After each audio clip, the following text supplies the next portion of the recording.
Protesters gather outside the Election Commission building to protest against what they say are voting irregularities.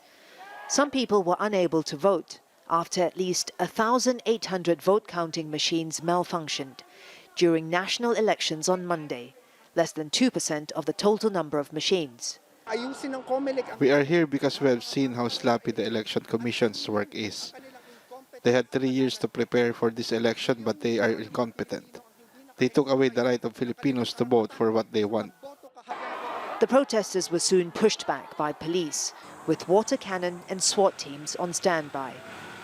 The heavy pushback has long been a hallmark of the outgoing administration. Incumbent President Rodrigo Duterte had little tolerance for dissent or criticism.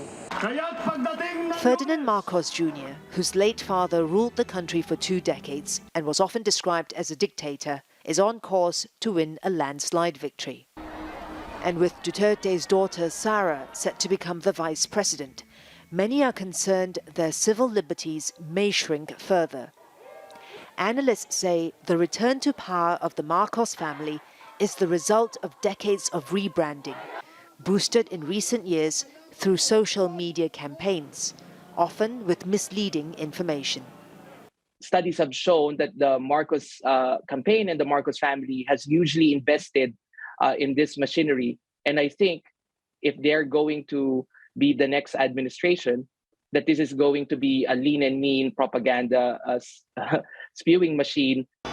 He says the strategy may not only help them win power, but keep it. For Marcos's supporters, gathered outside his campaign headquarters the day after the polls, those concerns were far from their minds as their candidate heads for victory with an unassailable margin. Florence, Looi, Al Jazeera, Manila. Well, let's speak now to Jamela Alandogan, who's also in Manila. So, Jamela, we've had a picture of the capital. What about the rest of the country? Well, the Philippine military basically just requested the Commission on Elections to declare 15 villages in the Lanao del Sur province in the southern region of Mindanao as areas where elections have failed. There have been sporadic violence across the Mindanao region. Some areas have known to be considered as election hotspots. There are reports also that at least 6 people have already been killed. There was a standoff also at the Lanao capital province today where 2 warring political clans tried to secure the ballots that were supposed to be sent over to Manila, and that these ballots had to be secured by the military. So this gives you a picture of what is happening in Mindanao, but although there have been at least 15 recorded electoral violence, according to the Philippine military, this is still small compared to the 2019 midterm elections where they've recorded more than 50 electoral violence. Still, at least 6 people were killed. And so there are ongoing investigations, reports also of several officials getting involved in ballot snatching, strafing, election inspectors getting killed.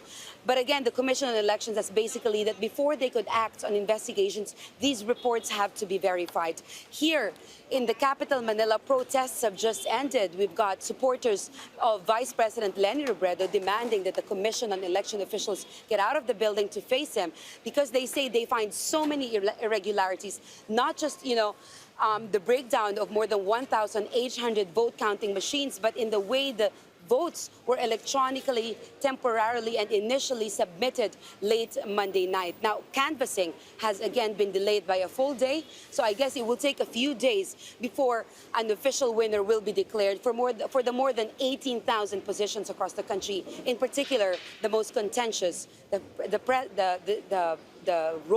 next president of the Philippines.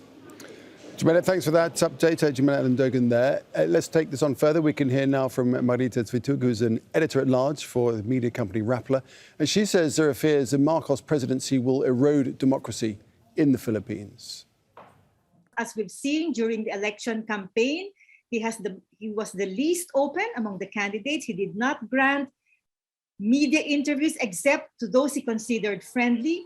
He undermined the mainstream and independent media by bringing along his coterie of vloggers to the campaign. He evaded tough questions. So we foresee that when he becomes president, it will be a secretive office of the president, and he will continue the disinformation that he started way back many years ago when he ran for vice president and lost. Let's remember that Duterte, the current president, paved the way for a leader who will abide by an autocrat's playbook.